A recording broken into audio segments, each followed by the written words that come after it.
Мама, мен жазыламын. Әрине жазыласың балапаным.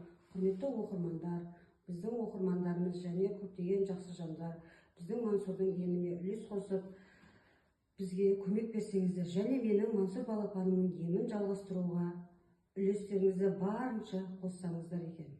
Құранда келген мына 3 адам сияқты әрқайсыңыз сыналастар. Таз, алапеш және соқырға періштелер жіберіп, Алла тағала оларға не керегін сұрайды. Үшеуі де шипа сұрайды, және мал дүние сұрайды. Үшеуі де байып кетеді. Жылдар өткен кезде Алла сол періштелерді тағы да жіберіп, олардан садақа беруін өтіндіреді. Сол кезде білесіз не деп айтады? Екеуі, алапес пен таз, бұл менің аталарымнан мұра болып қалған байлық.